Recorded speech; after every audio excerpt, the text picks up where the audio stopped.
Hello, human animal earthlings. It's great to have you joining us on Radio Free Georgia's In Tune to Nature program. I'm host Carrie Freeman, coming to you from Atlanta in early September of 2025. I'm excited today that we're going to be talking about animal activism for BIPOC individuals. BIPOC stands for Black, Indigenous, and People of Color, based on a really impactful animal activism starter guide for BIPOC folks, co-authored by our guest, Yvette Baker, Director of Activism and Community Impact at Apex Advocacy, which is a nonprofit advocacy group started by a friend of the show, Christopher Soul Eubanks, here in Atlanta, although Yvette is based in LA. So if you want to better understand the perspectives of animal rights activists of color and the issues and concerns most pertinent to them, including how we can all work for total liberation for humans and the more than human world, recognizing how our systemic oppressions intersect and should be dismantled collectively, then this is the show for you. The mission of Yvette's organization, Apex Advocacy, is to build community of BIPOC animal rights activists by empowering their activism and providing them professional and personal development. If you want to find out more or join or support this growing community of animal activists of color, the website is apexadvocacy.org. That's also where you're going to find the 68-page Animal Activism Starter Guide for BIPOC, accessible to download online or in full color paper booklets, co-authored by our guest as lead writer, Yvette Baker. Welcome, Yvette.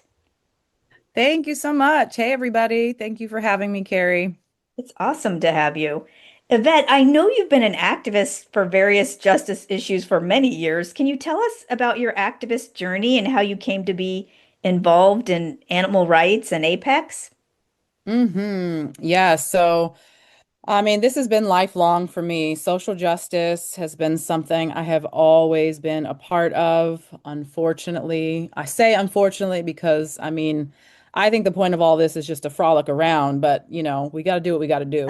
So, starting in the early 1990s, the racial uprisings in my city here, Los Angeles, with the Rodney King police brutality clip going viral. That really kicked it off for me. I don't think I've ever been separate from the racial justice movements or issues ever since then. That was really a big awakening for me, even though I was really, really young. And overall, since then, I see activism and collective care, not being complacent or just complicity, any type of complicity while others are seeking liberation. I see it as a duty to get involved as it affects all of us. But animal rights, the journey for me kind of evolved into animal inclusivity about 10 years ago. I think it was a combination of being raised by two indigenous women. So I was already raised to regard other animals as my beyond human kin. Mhm. And I think helping open a high-end plant-based restaurant somewhere along the way in my professional career that had me surrounded by vegan folks, both colleagues and the clientele, that really inspired me to seek out plant-based eating. And from that situation, I was able to look into the realities of animal exploitation without the like over defensive type of lens. As we know, there are many indefensible realities of the ways in which we exploit and abuse animals. And indefensible because the vast majority is completely unnecessary. But when you're not saddled in the guilt of willingly participating, I think there's a way that we can view the realities of animals in a much more we drop the cognitive dissonance, I think, that holds a lot of us back. So that was kind of my experience. And if I could be so dedicated and immersed in social justice issues, but completely overlook the suffering of trillions around me and placed figuratively beneath me, then I just knew I had to get active. So I knew about it, I learned about it, finally kind of drop the defensiveness. And then there I was kind of like, well, damn, I think I have to do a little bit more. And, the horrors of animal use and how the systemic oppression of animals literally affects us all. Definitely wasn't going to I knew it wasn't going to be some miraculous kind of collective moral awakening, and I immediately knew that animals would need more allies. So my social justice lens more or less just widened at that point. Right. And were you thinking that, like, because you started eating plant-based, that's when the cognitive dissonance went away because you weren't as actively participating in the animal exploitation, so suddenly it's easier to kind of recognize it? Oh, for sure. Yeah, Yeah, exactly I think that. that's true. Yeah, because Yeah. you're participating in something 3 times a day, so it's just kind of like, the ears, fingers in the ears, la la la la la. I don't want to hear, I Yeah. don't want to hear because it's going to ruin your meal. It's going to ruin your day. It's going to ruin everything. You don't want to know how bad it really is, just in Yeah. case you're like super wrong and that guilt. I definitely wasn't as receptive, wasn't even really willing to genuinely give it a thorough look and research until I decided, okay, I could at least eat plants. Now let me see what else is going on. Right. I like that. Now, what were the discussions at Apex Advocacy like that prompted you all to author this innovative animal activism starter guide for BIPOC activists in terms of why you felt it was particularly needed or what you were motivated to accomplish by filling this kind of open niche?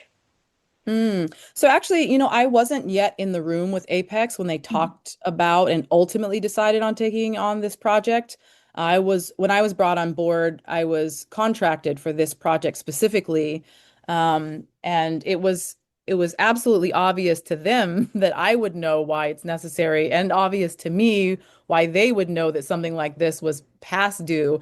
Yeah. And the shortest answer is that as BIPOC animal advocates, we all know our perspectives aren't out there like that. I don't Mm. even have to use up one hand to list off the animal advocates, the color whose voices, especially Black activists, that are really visible and really heard.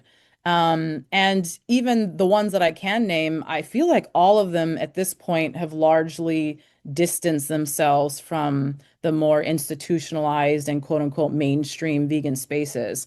But the longer answer could be a very long list of critiques that pertain to the framing that many white advocates use when introducing folks to animal issues, and the lack of ever taking a holistic overview on these issues, which is why there's a lack of an intersectional approach for most well-known white-led animal rights organizations. Yeah. If you want to learn more about why animal exploitation matters, you'll have to dive into a sizable canon of white thought leadership. And in our experiences, most of us relate to being introduced to animal rights by going down this path first, of what we call white veganism, where elements of white supremacy culture have become deeply embedded in both institutionalized and some more grassroots organizing. So everything is so new at first, and the information can be so mind-blowing that I think it's easy to just focus on all of that and want to act with whoever is tuned into these realities, that we now can't ever unsee or forget about. But we all really wish that our starting points would have given us a bit more discernment into things eventually that come up for all of us when we join a supposed liberation movement that's being led by white folks. Yeah. And I know some listeners, maybe especially white folks, might wonder why there needs to be a separate vegan and animal activist starter guide for people of color. And this kind of is related to what you said, so you might, kind of repeat your Hmm. answer. But in terms of how this guide is different from other animal activism starter guides that exist from the major animal advocacy groups, because you maybe get that question and then how do you explain it, like, oh well, what's different about this guide that you put together? I've seen some other, vegan starter kits or animal activist guides out there.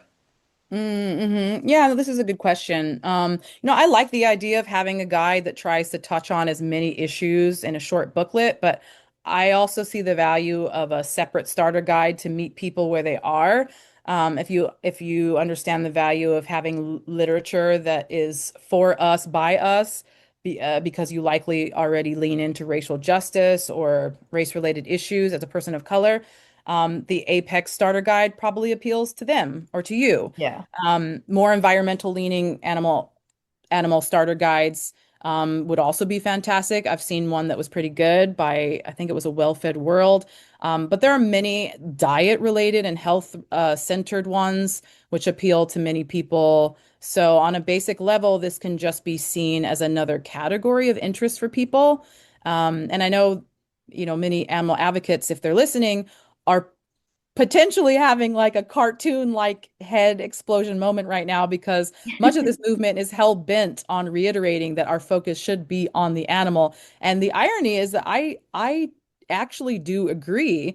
The oppression of other animals is at the center of all this, and it is our focus. We just fundamentally disagree about how realistic it is to appeal to folks who think animal rights belong at the very bottom of a very long list of Mhm. worldwide issues to tackle. So it's not smart or strategic to refuse to meet people where they are, and people who are not willing to introduce animal issues at their intersection is introducing these topics where they already care about other topics. So I think the guide is really great for that. There's not a lot of that out there.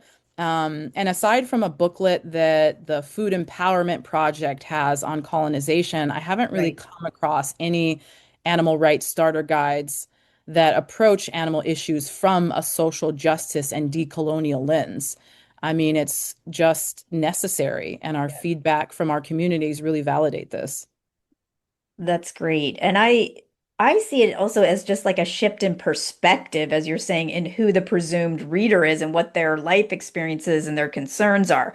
Like Mhm. you can see, like when you're watching a movie, if the narrator or the camera operator makes it clear the movie is by and for straight white men, which is kind of a lot of the movies that we watch, or even like when I watched Trainwreck, which is by Amy Schumer, like there was a point in it where she was introducing her sister, but then she said like, "Oh, she's cute, isn't she? But she's taken, she's totally married," as if everybody watching wanted to marry her sister. You know what I mean? Like we're all straight men watching this. I'm like, huh, you're not talking to me. So, Exactly. so a lot of times we have to watch movies or read things in part through the straight white male gaze for it to make sense. And so everyone's constantly adjusting or adapting to a certain white male norm. So I think it gives us a Mm-hmm. sense of importance and inclusion if we're being spoken to directly and the discussion is centered on us.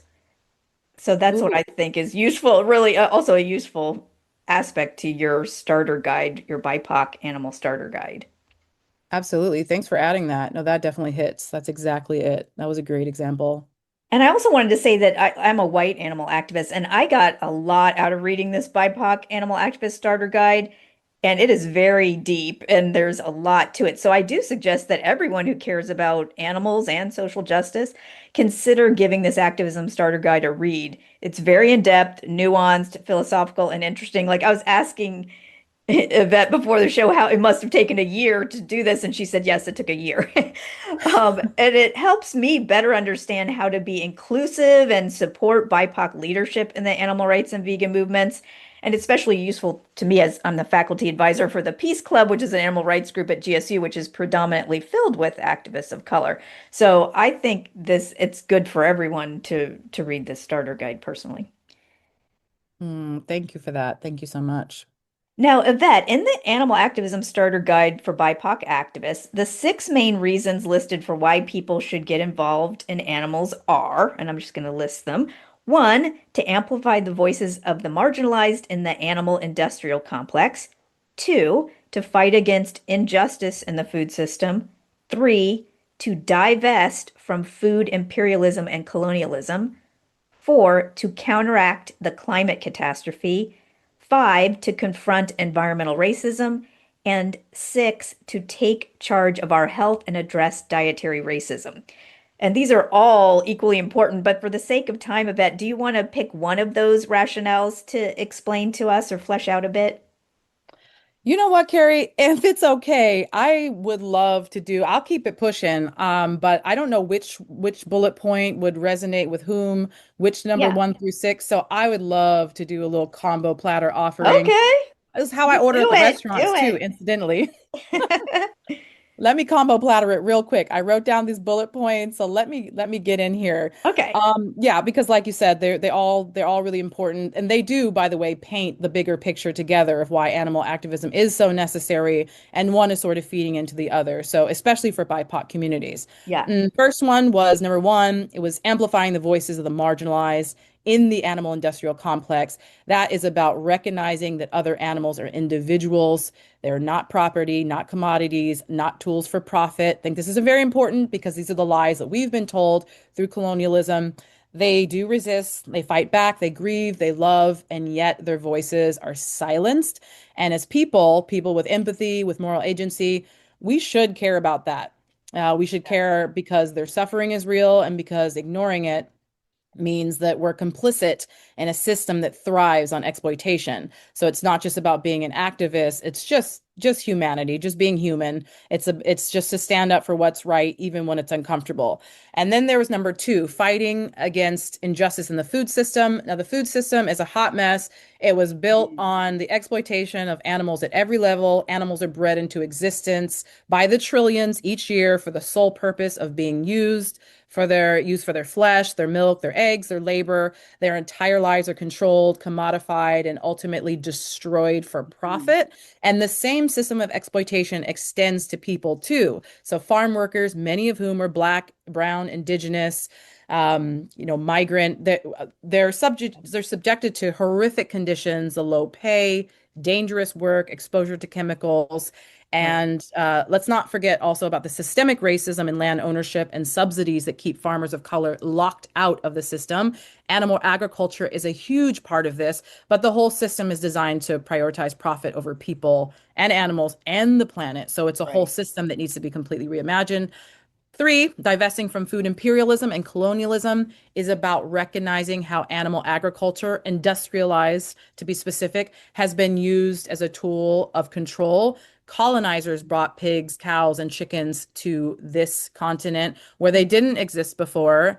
I'm speaking in North America, and disrupting indigenous food systems and relationships with land. They privatized resources, displaced people, and used the exploitation of animals as a blueprint for the exploitation of humans. And that legacy is still with us. And divesting from it is about decolonizing our food systems and rebuilding something rooted in justice.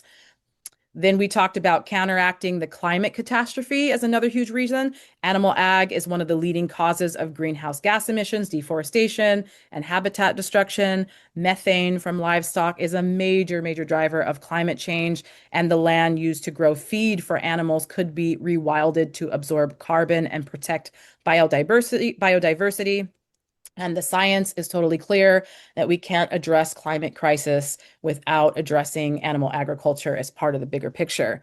Right. Then we had number five, I believe it was, lost my numbers, Yeah. confronting environmental racism. That is about recognizing how the harms of industrialized animal agriculture disproportionately affects BIPOC communities. Factory farms pollute the air and the waters in the communities they're built in, causing higher rates of asthma, cancer, and other health issues. And these communities are often the ones least equipped to fight back because of systemic inequalities. So, environmental racism, some people even laugh at that, but it's very, very real. And animal agriculture is a huge, huge part of it. And finally, taking charge of our health and addressing dietary racism is about reclaiming our cultural food traditions and pushing back against systems that harm us. So, BIPOC communities suffer the most from diet related diseases, and that's not a coincidence. It's the result of food apartheid, government dietary guidelines that push dairy, even though most of us are lactose intolerant, and the global Right. spread of Western animal-based diets. So reclaiming plant-based eating for us in our lens is an act of resistance about taking back our health and rejecting the systems that harmed us for a really long time. So everything, all of that is connected. Animal activism isn't just about animals. It is a justice movement about dismantling systems of oppression that harm everyone, and how hopefully we can build something better, that's rooted in care and liberation for everyone. Yeah, that is so well expressed, Yvette. Just how you tied all that together and the depth of the intersectional issues that all connect, Mm, especially around the exploitation of animals for food and how it really has no benefits for anyone involved except for a few hmm executives. And hmm people might be also learning some terms that you're throwing out, environmental racism, dietary racism. And so you also have a glossary in there on page 10 of the book. And I thought that was useful. And along with that glossary of terms in the Animal Activism Starter Guide, you explain intentional use of terms and terms I often use to describe animals besides us humans, particularly the term non-human animals and other animals. And you acknowledge that likening humans, especially BIPOC humans, to animals is unsettling because of white supremacist deployment of the term animals in a purposefully dehumanizing way. And given the problematic history, why is it important to still use these terms that acknowledge our own human animality? Thank you for this question. I think it's super important to talk about because, yeah, the history of likening humans, especially BIPOC humans, to animals is deeply violent. Yes. It's a tactic that white supremacy has used to dehumanize us, to justify slavery, colonization, genocide, all kinds of oppression.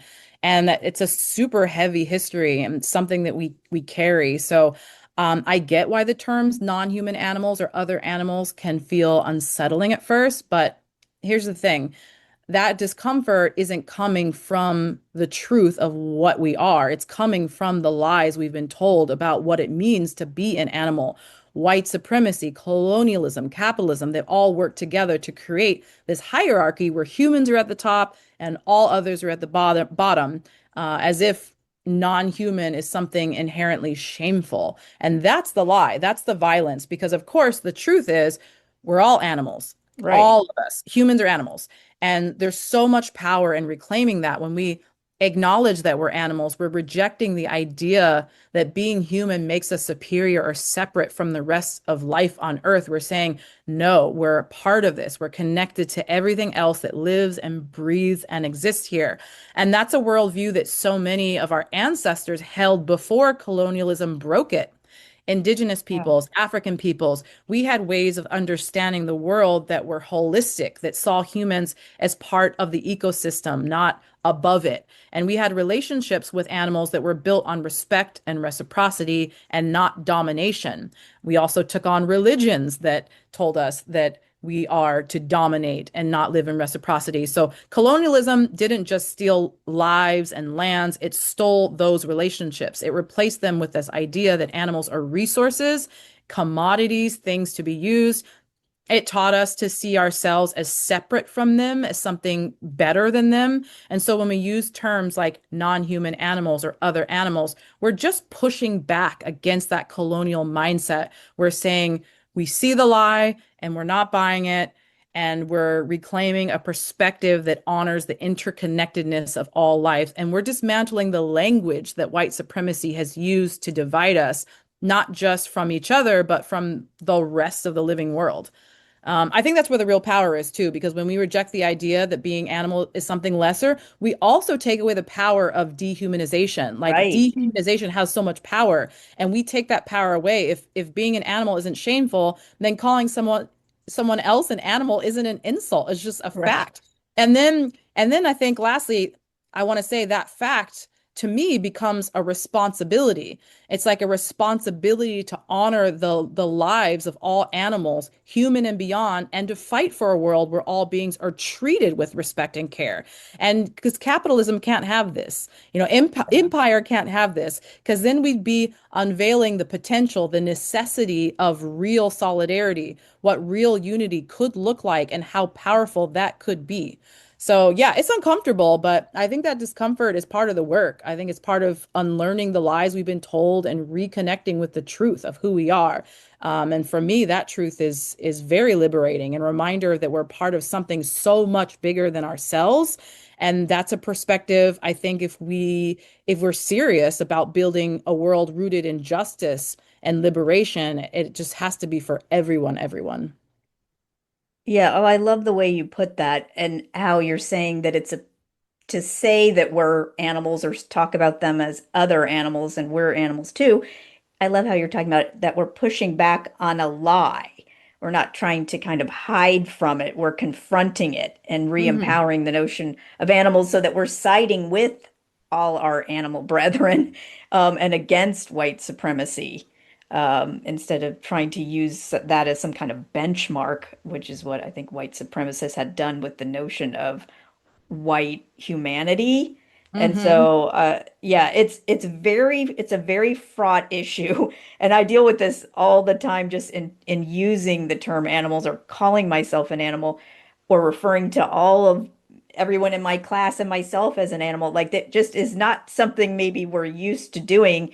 And I think so long as we recognize, as you eloquently did, that it is unsettling and we're not tone deaf about it, then we can have a conversation about these terms instead of just shying away from it and just continuing to say humans and animals as if they're two different categories. Yeah. Exactly, exactly. If you're just joining us on Radio Free Georgia, this is In Tune to Nature, and I'm host Carrie Freeman, talking with Yvette Baker, Director of Activism and Community Impact at Apex Advocacy, a nonprofit started by our Atlanta friend Christopher Soul Eubanks to build community for animal activists of color and support their professional development. We're talking about Apex Advocacy's innovative and impactful Animal Activist Starter Guide for BIPOC. BIPOC stands for Black, Indigenous, and People of Color. That can be accessed online at apexadvocacy.org/starter guide, written in large part by our guest, Yvette Baker. Now, Yvette, your animal activism guide for BIPOC activists then goes on to clarify something about veganism, that it's not just a lifestyle, it's not just about food, but it's a liberation movement. Can you speak to that broader and deeper characterization of being vegan that goes beyond just what or who you don't eat? Yeah. So, well, firstly, I'll quickly acknowledge that on the one hand, veganism can mean a lot of different positive and or negative things to different people, depending on who you ask. And because of this, I do find it important to periodically clarify what veganism really is, especially because of the way it's been co-opted and commodified. In most spaces, it's almost unrecognizable from its roots, if not entirely so. So liberation was always the point. Veganism at its core is an animal-centered stance, a philosophy on anti-oppression. It's about recognizing that other animals are agents of their own liberation, and we as humans should show up as allies in their struggle. But somewhere along the way, that philosophy got hijacked and it became a marketable, consumer-driven movement, often rooted in wellness culture and individualism.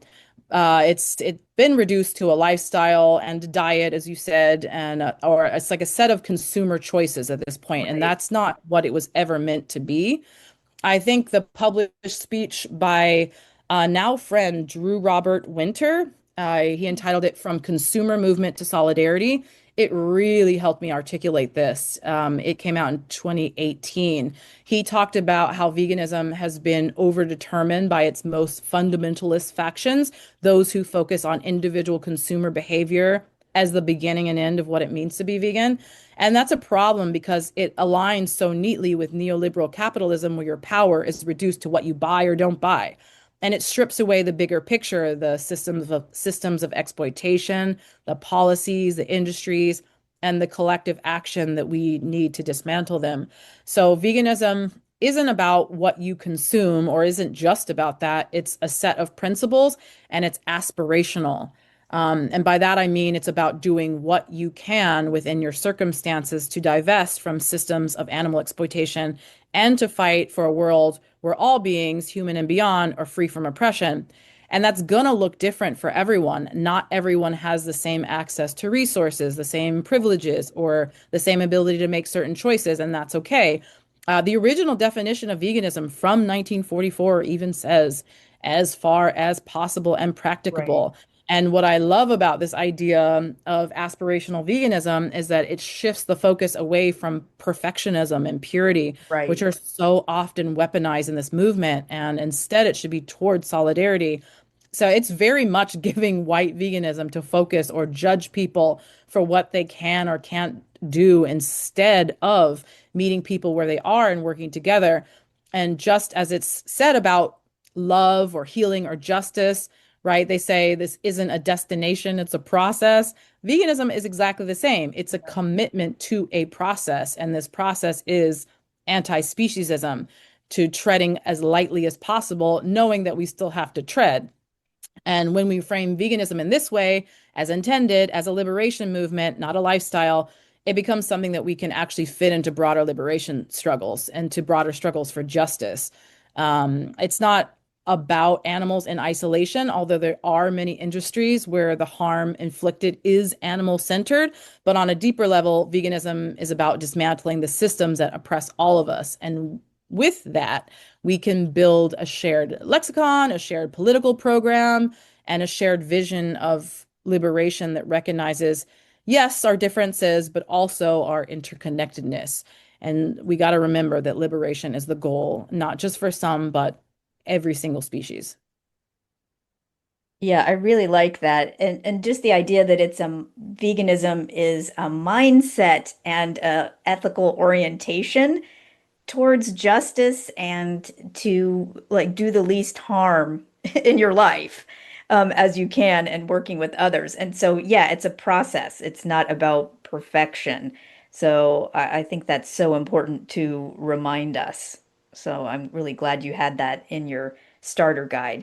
And your activism starter guide also recognizes that BIPOC activism has a long but often underrepresented history in terms of activists of color working collectively for justice for humans and other animals.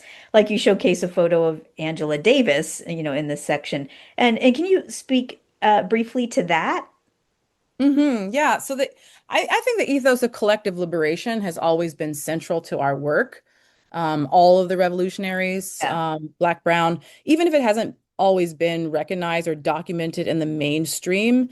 And when we talk about collective liberation, we are talking about the understanding that no fight for liberation exists in isolation. So just to be clear there. And our revolutionary ancestors, whether they were directly involved in animal rights or not, I believe they laid the groundwork for this kind of intersectional thinking. So figures like Fred Hampton or Dolores Huerta, Yuri Kochimaya, Bell Hooks, so many others, they inspired and radicalized and mobilized us with messages of solidarity and equality and justice. And they continue to do so. But they understood that oppression is interconnected and that liberation for one group is tied to the liberation of all.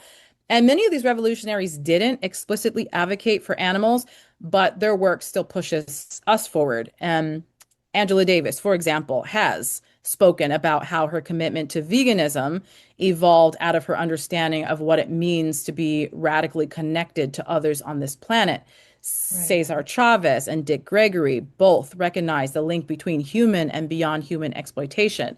With Gregory, who famously said, because I am a civil rights activist, I am also an animal rights activist. Mm. Animals and humans suffer and die alike. Violence causes the same pain, the same spilling of blood, the same stench of death, the same arrogant, cruel, and vicious taking of life. We shouldn't be a part of it. I always go back to that. I Yeah, get chills. So yeah, yeah. a lot of our history has, you see people of color, advocating in this very intersectional way, human and beyond human. The MOVE organization in the 1970s, which is often remembered for their resistance to police brutality, was deeply committed to animal rights. They lived in this back to nature lifestyle, cared for their neighbors' companion animals, and they protested against zoos, circuses, puppy mills, a bunch of other forms of animal exploitation, and their philosophy was rooted in respect and compassion for all beings. And so today, we do see these legacies carried forward by organizations like Food Empowerment Project, Veggie Mijas, Apex Advocacy. There's also many like very grassroots groups and initiatives, individual activists, and you'll see in their work and in our work, it's not just about food or lifestyle. It's definitely rooted in justice and dismantling systems of oppression across species. But I also want to make something really clear, super quick. When we do honor these revolutionaries, we're not saying that they were perfect. and not co-signing everything they ever did or said. What we're doing is recognizing the ways their work pushed us and pushed us forward, and the ways they inspired us to think bigger and to fight harder and to imagine liberation in a more expansive way. And I think it's our duty to carry that and to take the lessons they gave us and to push them into what liberation should look like by now. And obviously, the work isn't done, right? The systems they fought against, white supremacy, capitalism, colonialism, patriarchy, they're all still here. They're still harming all of us. So when we talk about collective liberation, I think it's a responsibility, again, that we have to continue the work of our ancestors and comrades to honor their courage and wisdom and to build a world where no one's left behind. That's become of a bit of an apex slogan, actually, no Mm. one left behind, because I do think that is the legacy, and that's the legacy we're carrying forward. Yeah, that's so important. My Human Animal Earthling Identity book was about, yeah, building these alliances between human rights movement, the animal rights movement, and the environmental movement, so we could all be supportive of each other and allies for each other, because in many ways, it is a common cause. So I like your focus on solidarity throughout the activist guide. Well, we're coming to the end of the show, but I wanted to have you just tell us about one of the profiles of BIPOC animal activists that you have in the starter guide to highlight a current role model. Yeah, there's some good ones in there. One of the profiles we included in the guide is Julia Magnus, and I think her work is a really solid example of what activism can look like when it's rooted in care and community. Julia is an attorney and works with the Open Sanctuary Project, which provides free and compassionate resources for rescuing and caring for animals. And she also runs a micro sanctuary in Chicago where she lives. At the time we interviewed her, at least, she had, let me get this right, 11 chickens, four parrots, two cats, a dog, two turtles, and another human. And with her residents, she was saying how every single one of them has a story and a history of trauma, loss, and Hmm. harm. And in her words, they all heal each other. I thought that was super beautiful. And some of the residents come from her work with Chicago Roo Crew, a grassroots, largely Latinx-led organization. And I love how that challenges the dominant narratives of animals interacting with people of color, especially the racist and classist stereotypes that often get weaponized against our communities.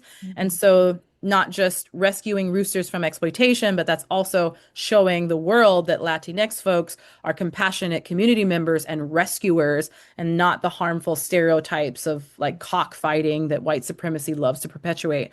But what really stood out to me about Julia's interview, above all, I think, was the transparency about the harm that she faced in predominantly white activist spaces. She Oh. talked about the racism, misogyny, and bullying she'd experienced and how that pushed her away from any traditional types of street activism where white voices dominate and our safety is often an afterthought.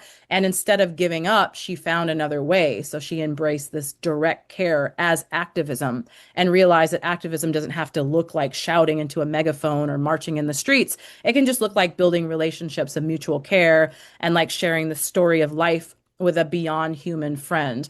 Sometimes that's really quiet and intentional work that can resound further than like the loudest protests. I just thought that was really beautiful. And again, super quick, I also want to be clear, this isn't about idolizing any of these activists, idolizing Julia or anyone else. No one's perfect. And I don't believe we should put anyone on a pedestal. These highlights were simply about being inspired by the ways people like Julia are pushing the boundaries of what activism can look like and how they're centering care and community and liberation in their work. Yeah, and people love stories, and that's why, and so I like to hear her story, even though I'm sorry to hear how she was treated within the movement, but I'm glad she found a way to still, find a way to help other animals and herself, and to not get so alienated uh, from that. Like, I think the sanctuary work that people do around the world is so difficult, but so meaningful, because then it Mhm. really they become ambassadors, because a lot of times we don't get to meet a lot of these other animal species in person or get to know their personalities, because they're kind of, in some industry and in such stressful situations. But when they become a friend, then suddenly, you can she can tell people more about these individuals, and so we can start seeing them as such. So I'm just a big fan of anybody working to do that sanctuary work like she's doing. Absolutely. So am I, by the way. It's some of my favorite work. Yeah. And such a good reminder too that there's no one way to fight for justice. And with it's all up to us to find the path that feels right and aligns with our values and that allows us to show up in ways that are actually sustainable. I love that because we can't go through all the many awesome parts of your animal activism BIPOC starter guide, but there are like wellness and self-care sections. There's sections on being authentic to yourself, like we're talking about. There's all kinds of descriptions of various types of activism. So yes, some can be more direct, and others can be more subtle or creative. So yeah, there's lots of different ways to participate.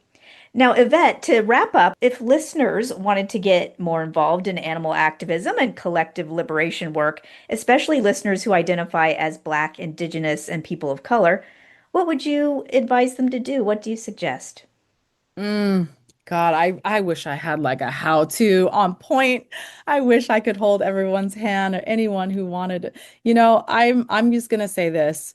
I'm gonna say find Black, Indigenous, people of color, collective liberation community. Okay. Just find that, even if it's one person, Mm. just find that community because going down the rabbit hole of white veganism is no fun. And so many of us can attest to that. So it's really isolating work. It's really hard, right? We live in a very, very non-vegan world.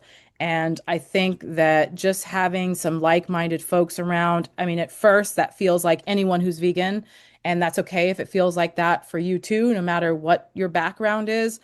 I do think that eventually, if you are interested in liberation holistically, a holistic lens of liberation, as in collective liberation, you will find the necessity to organize and be in community with folks who also share some of your lived experience. So, if you're interested in the work, of course, there's Apex Advocacy. We will always do as much as we can to be supportive of anyone, whether it's their professional interest or personal interests as an activist or just as a person.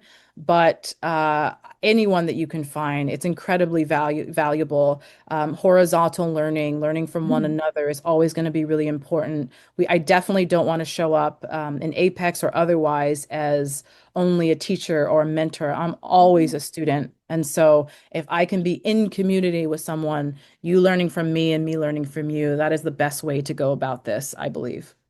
So much humility. I love it. And the focus on community. I think that's great advice. Well, Thank you. that's the end of our show, and I want to thank you, Yvette Baker, for being with us on Radio Free Georgia's In Tune to Nature program. Thanks for your many years of activism to support total liberation for all species, and the year that you worked on this awesome BIPOC animal activism starter guide, and the work you do just encouraging the BIPOC animal activism growing community with your team at Apex Advocacy. We really appreciate you. Thank you so much. It was such an honor to be here. I'm humbled and thank you for your kind words. Thank you, everyone, for listening as well. And to our listeners, thank you for tuning in to In Tune to Nature, broadcasting every Wednesday at 6 p.m. Eastern Time, online at wrfg.org and on Atlanta radio station 89.3 FM. I record from Atlanta in the foothills of the Appalachian Mountains, in the Muskogee Creek territory, and former range of the red wolf, now home to some coyote families and a million squirrels. You can access action items, news, and podcasts on the show's website, wrfg.org/intune-to-nature. The views and opinions expressed on this show do not necessarily reflect those of WRFG, its board staff, or volunteers. I'm one of those volunteers. I'm host Carrie Freeman, asking you to please support independent, non-commercial media like Radio Free Georgia at wrfg.org. And remember to take care of yourself and others, especially any living being who is vulnerable and could use a protective community of mutual aid. Thank you for listening. Cheers.